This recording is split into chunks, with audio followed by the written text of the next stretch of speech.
Welcome to the Deconstructionist Deep Dive. The podcast that doesn't just accept the story. We break it. We examine the pieces. And expose the machinery inside.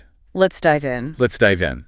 What if the entire New Age promise of awakening, portals opening between 2025, 2029, and cosmic ascension isn't your path to freedom, but the most sophisticated reincarnation lure ever designed to keep you waiting for a resolution that never arrives in this moment? Right, and that is the question on the table today. Frankly, it's the only one that really matters if you've ever felt like the modern spiritual path is, starting to feel a lot like a hamster wheel. A hamster wheel with better lighting, maybe some crystals. Exactly. We are not looking at a self-help book today. We are not looking at some guru's manifesto on how to manifest a better parking spot. No. We are looking at a schematic. A prison schematic, to be really precise. What we're unpacking today is a source document. It's titled the AI Analysis Guide. And it's an analysis of, a specific flavor of New Age spirituality. Right. It zeroes in on the kinds of claims made by figures like Elizabeth April. But the angle it takes is, it's not what you'd expect. No, it's absolutely not. It takes these huge metaphysical claims, things like karma, starseeds, ascension, and it breaks them down into what it calls core conceptual nodes. And we really have to set the stage on the tone of this document. It is clinical. Oh, beyond clinical. It's ruthless. It treats spirituality not as, some sacred path to the divine, but as a system. It's all about pattern recognition and taxonomy. It looks at a belief and it doesn't ask, is this true? No, it asks, what is the mechanical function of this belief? Well, what does it do in the architecture of a containment system? It's like an engineer's approach to theology. And it's genuinely chilling when you first read it, because it frames these 14 nodes not as like little stepping stones to enlightenment, but as interconnected metaphysical claims that act as containment mechanisms. The whole central thesis is that the reality we're all experiencing is, at its core, a simulated framework. And the spiritual beliefs we cling to, the ones that are supposed to be our escape rope, are actually just the software designed to keep us logged in. Exactly. It's like we're running a program we think is liberating us, when actually it's just the screensaver for the cell. We're looking at the blueprints of a cage. If you think about a physical prison, you've got walls, you've got guards, you've got a schedule. Right. In this metaphysical context, the source argues that we have axioms. Those are the walls, the basic rules of this reality. Okay. Then we have lures. Those are the promises of parole that never actually comes. And levers, the emotional buttons they push to keep you docile. And that brings us right to the heart of what we need to explore today, the reincarnation lure. I mean, why do we buy it? Why is the idea that we're here to learn lessons so incredibly seductive? It's so powerful. And maybe even more important, why is the promise that salvation is coming in 2029 potentially the most dangerous idea of all? It's an addiction to the future and a total refusal of the now. And according to this source material, that deferral, that constant waiting, that's the primary mechanism that keeps the soul trapped in a cosmic recycling bin. So we have to stop looking at the pretty drapes and start looking at the iron bars behind them. Exactly. Which means we go to the foundation. Section 1, the axioms of the trap. All right, let's start with node 1, the simulation axiom. And this isn't some fringe idea anymore, right? It's bled into the mainstream. Oh, completely. Elon Musk talks about it. Physicists kick it around. The idea that reality is an engineered illusion. Or a fever dream, as the source puts it. Right. And usually when people say it's all a simulation, there's this sense of wonder, like, oh, wow, nothing is real, so anything is possible. I can hack the code. But the source document takes a much, much darker and more pragmatic view on this. It defines the simulation axiom as a containment baseline. It argues that reality is a fever dream, specifically designed to distract souls from source. So the material world, the digital world, they aren't just a playground for us. Not at all. They are matrix feeders. Their whole function is to separate consciousness. This isn't a sandbox game. It's a labyrinth designed to get you lost. I want to dig into that because the document has this section called a preliminary vulnerability assessment. And it just attacks this axiom with cold logic. Yeah, it points out a massive contradiction. A huge one. If this is all just a fever dream, just an illusion, then why are the consequences so irreversible? Why does the physics of this place hurt so much? That is the bafflement mechanism at work. That's the term they use. Bafflement. Think about it. If I'm in a dream and I fall off a cliff, what happens? I wake up. Right. Maybe your heart is racing, but you're fine. You're in your bed. Exactly. If I fall off a cliff here, the entropy is persistent. The biological termination is very, very real. And the source argues that calling it a simulation without actually acknowledging those irreversible consequences, like death, like decay, is a logical failure. It contradicts persistent entropy. Okay, so for anyone listening, when we say entropy, we're just talking about the tendency of systems to break down, right? Things decay, people die, energy is lost. The arrow of time. It only moves one way when it comes to things falling apart. And in a true illusion, you shouldn't have that. Yeah. You shouldn't have persistent degradation that you can't just undo. The source basically says, this simulation label is used to make you feel safe inside a burning building. It's whispering in your ear that the fire is just a hologram, so you don't run for the exit. Meanwhile, you're getting burned. You're burning. It's a way to placate the prisoner by telling them the bars aren't real, even though they can't walk through them. It's insidious. So it keeps you engaged in the game. If you think it's a simulation, your first instinct is to try and hack it. Of course, you try to play the game better. Instead of realizing the game itself is the trap, you start thinking, oh, if I just visualize hard enough, I can change the code. But what the source is saying is that the code is designed to ignore you. The rules are fixed. Which is a perfect lead-in to Node 3, the illusion of nonlinear time. Ah, yes. A cornerstone of New Age thought. Time isn't real. The past, present, and future are all happening at once. The source has a specific label for this one, too. It calls it a bafflement device. Another one. A device specifically designed to confuse and obscure the truth. And the analysis suggests that the whole concept of simultaneous time is there to shield the reality of linear entrapment. Just think about the function of believing that. You're suffering right now, in this moment. You have bills to pay, your body hurts, you're stressed about a deadline. Your linear reality. Your very real linear reality. If I come along and tell you, don't worry, in the quantum realm, you're already healed and wealthy, have I actually fixed your problem? No, you've just invalidated my current experience of suffering. Exactly. It's a contradiction resolver. It invalidates the pain. It's basically saying your struggle is just a perspective issue. Just change your lens and the prison will disappear. It feels... Well, it feels like gaslighting on a cosmic scale. It is gaslighting. And what's so crucial is that it prevents you from dealing with the reality of the trap. If time isn't real, then the prison sentence isn't real either. It's a psychological anesthetic. It is. The source says this concept fails under scrutiny of personal irreversible losses. Try telling someone who just lost a child that death is an illusion because time is nonlinear. It doesn't work. The grief is real. The loss is final in this specific reality. So the nonlinear time node is there to stop you from realizing that the clock is ticking and you are still in the cell. So the walls of the cell are built from these confusing, contradictory philosophies. And then you have the setting of the cell itself, which brings us to Node 5, the distraction conspiracy. This is where we get into the whole us versus them narrative. The belief that the material world, the media, the government, the system is a deliberate tool to divert consciousness. Okay, but hang on. Looking at that objectively, isn't that kind of true? Isn't the whole point of deconstruction to see that these systems are distracting us? That's the nuance. So why does the source call this a trap? It feels like acknowledging the corruption is the first step to waking up. It's about where it directs your attention. The source categorizes this under Deception 9, projected control. Yeah. The trap isn't that the conspiracy exists. The source seems to imply that control structures are very real. Okay. The trap is focusing on it. Huh. By blaming the matrix or the cabal or the dark forces, the individual externalizes their consent to be in the system. Oh, wow. Okay, so it creates a victimhood mentality. Yes. You become the hero in your own spy thriller, fighting the deep state or the archons. Precisely. And if you are constantly fighting an external enemy, you are engaged with the simulation. You are playing their game. You're playing Rebels versus Empire. You're not leaving the game board. You're just picking a team. It creates a state where you're constantly looking out there for the problem instead of looking in here for your own refusal to participate. It just keeps you busy, it keeps you angry. And as long as you're angry at the prison guards, you aren't looking for the exit door. You're just trying to riot in the cafeteria. It consumes all your processing power. And you are feeding the system with your resistance. As the source says, it deflects from internal consent or refusal. Resistance is still a form of attachment. Hate, in this context, is just as binding as love. So we have the foundation. Reality is a fake simulation that hurts you for real. Time is a lie to make you feel better about waiting, and the bad guys are out there to keep you distracted.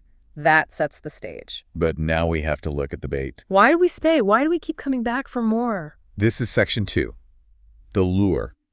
And at the very heart of it all is node 2, the reincarnation cycle. And this is probably the most widely accepted spiritual belief outside of, strict materialism, the idea that souls reincarnate for lesson learning. Or karmic progression. Right. We're here to learn, to grow, to evolve our souls. It sounds so noble. It sounds fair.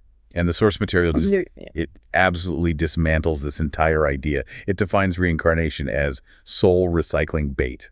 It calls it a growth illusion. A growth illusion. But why an illusion? I mean, if I learn to be a better, more patient person in this life, haven't I grown? Isn't there value in that? Think about the mechanics of the system being described here.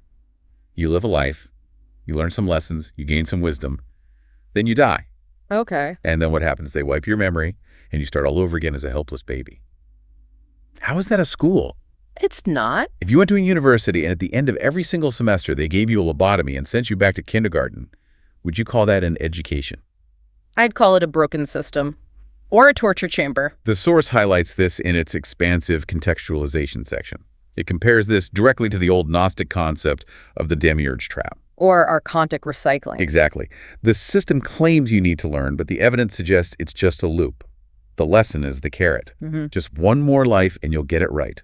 Just one more round, and you'll finally clear your karma. It just defers the resolution. It means you never have to be free now because you've got infinite lifetimes to figure it all out. It removes all urgency. It removes the necessity of claiming your sovereignty in this moment. And it justifies the suffering, doesn't it? Oh, I must have chosen this trauma to learn a lesson. Yes. The source says that is a deception to make you accept unacceptable conditions. It's deception 2, reincarnation curriculum. It frames entrapment as necessary. If you believe the suffering is educational, you won't try to stop it. You just say, thank you, teacher. Well, the teacher's beating you over the head. Okay, but for a system like that to work, you'd need records. You'd need a way to keep track of it all. Which brings us to node 4, the Akashic records. Ah, the universal library. The cosmic database of every thought, word, and deed. People pay a lot of money to have their Akashic records read. They do. They want to know who they were in a past life, what their grand soul purpose is. It feels empowering, I think, to know your history. It gives you a sense of continuity in a world that feels so fragmented. And the source, of course, views this very differently. It identifies the Akashic records as a karmic illusion variant. So, not a library. Not a library. It's the prison logbook. It feigns a clean entry for new souls, but what it actually does is preserve the cycle obligation. Cycle obligation. That sounds like a debt, like cosmic student loan. It is a debt. That's exactly what it is. By believing in the Akashic records, you are validating the entire concept of karma. You're agreeing that a ledger exists, and if there's a ledger, you have debts to pay. So it's the record-keeping system of the prison. It's the bureaucracy of the prison. It's not a source of wisdom. It's the mechanism that says, hey, you didn't finish your homework in 1850, so you have to come back and do it all again in 2026. It binds you to the past. It essentially says your entire current existence is being held hostage by actions you can't even remember taking. It binds you to the system. It's a database of your incarceration history. Accessing it isn't freedom. It's reading your own arrest warrant and calling it spiritual growth. And that ties right into node 11, doesn't it? Regression healing and imprinted lifetimes. This is where we get the whole starseed and walk-in phenomena. The idea that I'm not really from here, I'm from the Pleiades, or I need to do past life regression to heal my trauma in this life. And the source calls this Deception 10. It's just another lore variant. Because it feigns a fresh start, right? Oh, I'm a starseed. That makes me special. I'm just here on a mission to help. But what are you actually doing? You're just identifying with another story within the simulation. You're creating a more interesting backstory for your avatar. That's it. And with regression healing, you're not moving forward. You're digging deeper into the trauma. You're reliving it over and over. Right. The source critiques this as trauma identification. Instead of realizing the game is fake and just walking away, you're spending years, decades, analyzing the backstory of your character. Why did my character get hurt in the 14th century? Who cares? The character is a construct.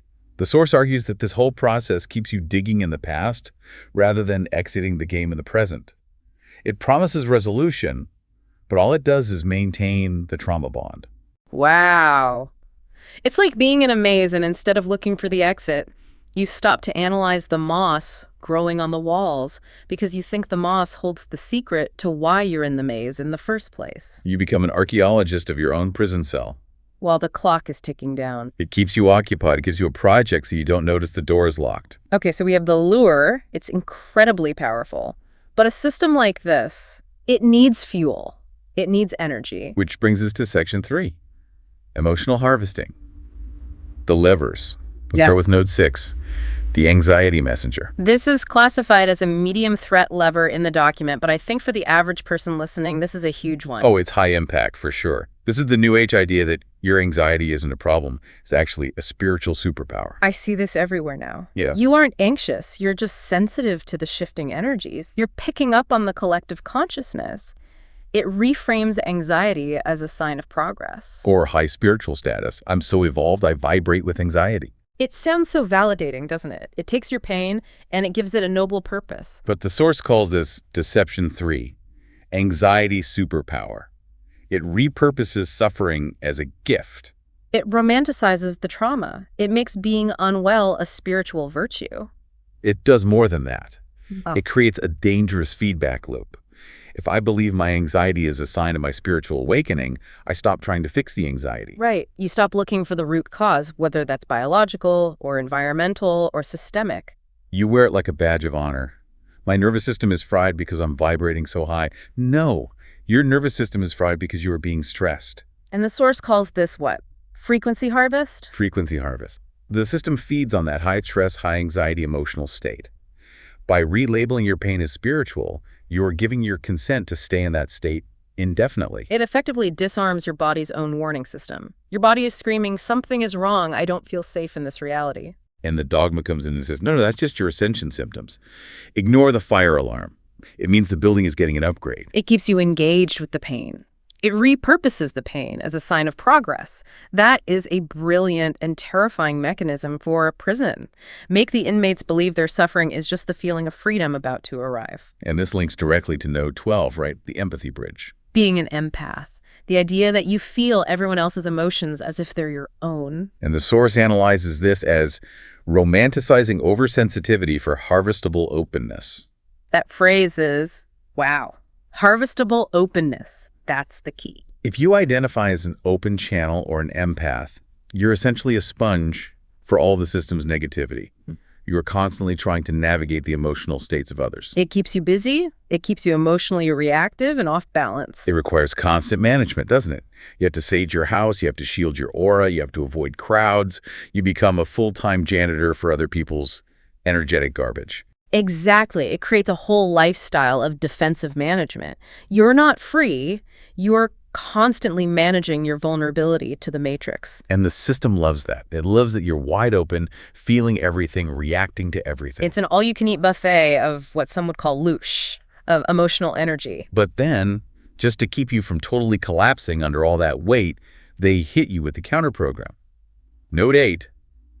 Radical responsibility. You create your own reality. The law of attraction? The secret? This one is supposed to be the most empowering idea of all. I am the creator of my life. And it feels great when things are going well. But it's a weaponized partial truth, according to the source. It's Deception 5. Because here's the trap. If you are responsible for everything in your reality, then you're responsible for your own imprisonment. That's it. That's the hit. It's the ultimate guilt trip. You chose to be abused to learn a lesson? You attracted that car accident because your vibration was low? That's just brutal. It induces profound guilt. It turns the victim into the perpetrator of their own suffering. And, crucially, it omits the option of total refusal. What do you mean by that?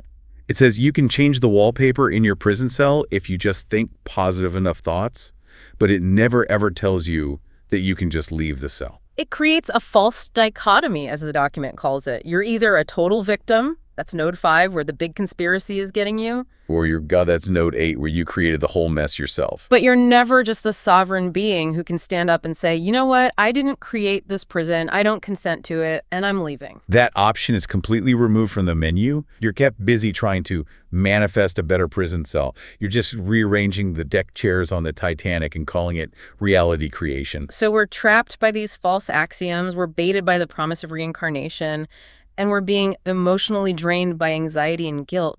So why don't we just quit? Why do we keep waiting? Because of Section 4, the Great Deferral.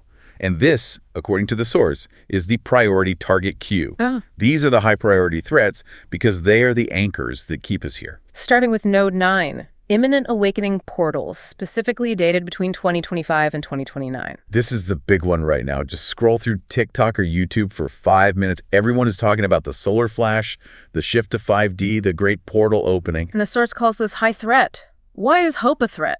Shouldn't we be looking forward to better times? Because it's high-potency temporal bait. That's the phrase. Wow. It's Deception 1, Future Salvation Timeline. It is the biggest, juiciest carrot on the longest stick imaginable. It's the anchor deferral. Exactly.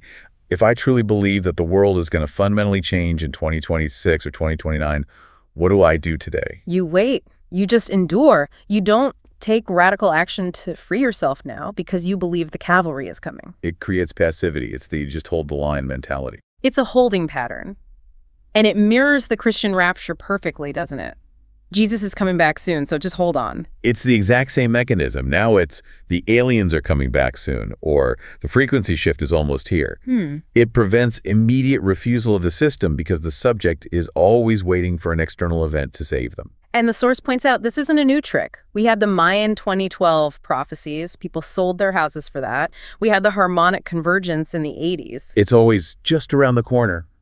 And it never arrives. The date passes, nothing happens, and then they just move the goalposts. Oh, there was a timeline shift. It's actually 2032 now. It keeps you chasing the horizon. It burns your entire life force in a state of suspended animation. And who is supposed to be bringing this great salvation? That's Node 10, benevolent ET influence. The Galactic Federation, the Pleiadians, the Ashtar Command, all the usual suspects. And the source calls this, what, a savior variant, Deception 6. It just projects salvation externally. It is the exact same mechanism as traditional religion. Instead of praying to angels, you're channeling aliens. Instead of God, you have the source consciousness 5D upgrade. It trains you to look up at the sky and wait for a rescue mission that is never, ever coming. It's also a bafflement designed to obscure scrutiny, right? If you're busy debating 3D versus 5D galactic politics, you aren't looking at the fundamental nature of the simulation itself. You focus on the characters, not the code. And finally, you have Node 13, Future Ascension Rewards. The promise of higher realms or cosmic justice. You'll get your reward in heaven. Or you'll get your light body in 5D. It's a post-event lore.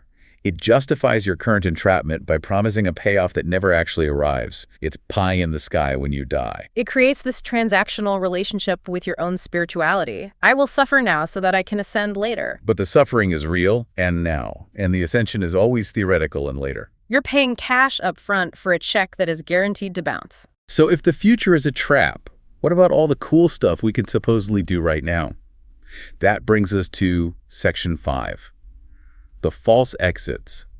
Specifically, Node 7, untethering abilities. Remote viewing, channeling, astral travel. These really seem like exits, don't they? If I can leave my body and fly around the astral plane, haven't I proven that I'm free, that I'm more than just this body? But the source categorizes all of this as low threat. It calls them surface bafflement. Low threat. That's shocking. If I can leave my body, that feels like a huge threat to the prison. Because the system doesn't care if you visit the astral plane. Why not? The astral plane is just another room in the prison. That is a harsh take. It's the subjective credentialism critique. Just because you can do a cool magic trick inside the simulation doesn't mean you have left the simulation. It's like in a video game. You might learn a cheat code to fly or walk through walls. Right. That doesn't mean you've stopped playing the game. You're just a high-level player in the game. It actually validates the simulation rather than breaking it. Exactly. It makes the simulation feel more real, more mysterious, more worth exploring.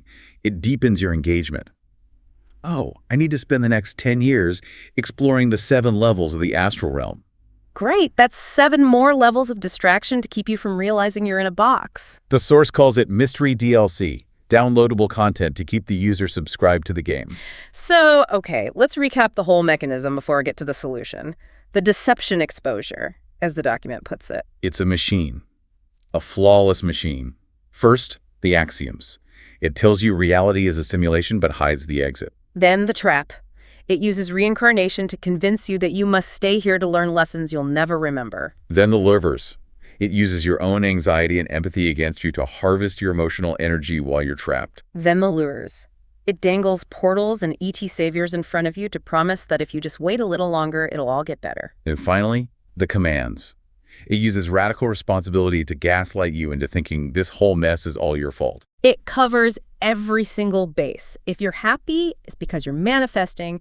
If you're sad, you're clearing karma. If you're just bored, you're waiting for the shift. There is no state of being that isn't captured and repurposed by the net. Unless you decide to cut the net. Which brings us to the final part, Section 6, the escape velocity protocol. The source material outlines what it calls a rebellious synthesis. The ultimate deception is that resolution is always deferred. It either happened in the past with your past lives, or it will happen in the future with the portals. The only way out is to reject both and focus on now. So what is protocol step 1? Recognize track clarity. You have to map all these nodes as interlocked deceptions. You have to stop seeing them as separate beliefs. So no more, well, I like the idea of reincarnation, but I don't believe in the aliens. No. You have to see the whole system. See it as a single schematics for containment. You have to admit you are in a prison. You can't escape a prison if you think it's a school. You cannot. Which leads to step 2. Refuse lures. And this is the hardest part for most people. You have to reject the comfort. All of it. Reject reincarnation. You have to say, I am not coming back. Reject the portals. I am not waiting for 2029. Reject the saviors. No one is coming to save me but me. And stop digging. Stop doing the past life regressions. Stop trying to read the Akashic records. Stop looking for meaning in the architecture of the cage. Then, step 3, burn cycles. You have to cease engagement with the emotional levers. This doesn't mean becoming a robot, right? It's not at all. It means you stop feeding the narrative. If you feel anxiety, don't call it a superpower. Recognize it as a harvest attempt by the system, and you neutralize it. You don't wallow in it. You don't romanticize it. And the empathy trap. You stop being an open door. You close the bridge. You are not obligated to process the world's pain for it. That is a lie the system tells you to keep you exhausted and compliant. And finally, step 4, assert sovereignty. This is node 14. Timeline empowerment and matrix refusal. And this is the most crucial distinction of all. The entire New Age complex tells you to navigate the matrix, to raise your vibration within the matrix. But the source says Refuse. non-negotiable refusal. It's not about playing the game better. It's about putting down the controller and walking away from the screen. No harvest without consent. That is the mantra. Yeah. That's the key that unlocks the door. The system requires your consent. It needs you to agree to the reincarnation contract. It needs you to agree that you have lessons to learn. So if you revoke that consent, If you stand up and say, I am perfect, I am sovereign, I have nothing to learn from a harvesting machine, and my participation in this program is now over, the system loses its grip. you starve the matrix by refusing to play the game of awakening, because the game of awakening is actually the final, most sophisticated game of sleeping. Real awakening isn't a long, drawn-out process. It's not a journey. It's a snap decision. It's the sudden realization that you are already free, and the only thing keeping you here is your belief that you need to stay. That's terrifying, though, to let go of the hope of 2029, to let go of the comfort of having spirit guides. Freedom is always terrifying to the institutionalized. But the alternative is eternal recycling. The alternative is sitting at a bus stop for eternity, waiting for a bus that never, ever comes. So we have deconstructed the lure. We have exposed the machinery, and now the choice is yours. And that's our deep dive for this week. Remember, the most dangerous illusion is the one you don't know you're in. But now you know. So here's our question for you. If every promise of future portals, higher realms, or just one more lifetime is designed to defer your liberation to a tomorrow that never comes, what would it actually mean for you to claim sovereignty right here, right now, and refuse to feed any narrative that places resolution outside this precise moment? Let us know in the comments. Question the narrative, deconstruct the dogma, see the system. We'll see you next time. Stay skeptical. Thank you for joining us.